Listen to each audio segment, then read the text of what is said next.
ഇന്നൊരു മീൻകുട്ടന്റെ കഥയാണ് കേട്ടോ. അടുക്കളയിൽ തീ കത്തുമ്പോൾ ഇത് വെറും ഒരു കറി തുടങ്ങുന്ന നിമിഷമല്ല, ഒരു വീട്ടുകഥയുടെ തുടക്കം. ആദ്യം മീൻ വൃത്തിയായി കഴുകി വെക്കുന്നു.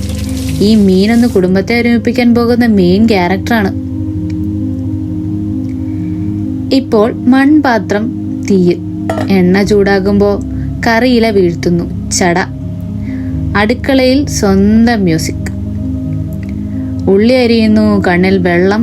പക്ഷെ അത് സങ്കടമല്ല, ഇത് മീൻകറി സന്തോഷത്തിന്റെ തുടക്കമാണ്.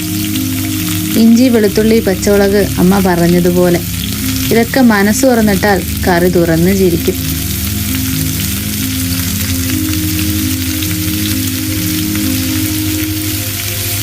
ഇപ്പോൾ മുളക് പൊടി, മഞ്ഞൾപ്പൊടി, മല്ലിപ്പൊടി, ഓരോ പൊടിയും വീഴുമ്പോൾ സുഗന്ധം വീട്ടിലാകെ പടരുന്നു.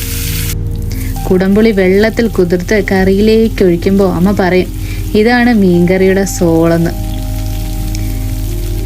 ഇപ്പോൾ ഏറ്റവും ഇമ്പോർട്ടൻ്റ് മൊമെന്റ്, മീൻ കഷ്ണങ്ങൾ പതുക്കെ കറിയിലേക്ക്. ഇളക്കരുത് കേട്ടോ, പാത്രം ഒന്ന് കുലുക്കുക മാത്രം. മീൻ പേടിച്ചാൽ കറി കിടിലാകില്ല. കറി തിളയ്ക്കുന്നു, എണ്ണ മുകളിലേക്ക് കയറുന്നു.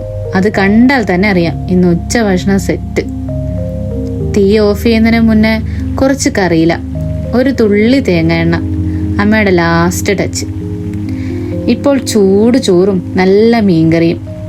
ഒരു നിമിഷം വീട്ടിൽ ശബ്ദമില്ല, കാരണം എല്ലാവർക്കും ബിസിയാണ് മീൻകറി ആസ്വദിക്കാനായിട്ടേ. അതെ, മീൻകറി വെറും ഒരു റെസിപ്പിയല്ല, വീട്ടിലെ ഒരു കഥയാണ്. ഇങ്ങനെ നാടൻ കഥകളും ലളിതമായ റെസിപ്പികളും ഇഷ്ടമാണെങ്കിൽ ചാനൽ സബ്സ്ക്രൈബ് ചെയ്യണേ. വീഡിയോ ഇഷ്ടപ്പെട്ടാൽ ലൈക്ക് ചെയ്യാനും മറക്കല്ലേ.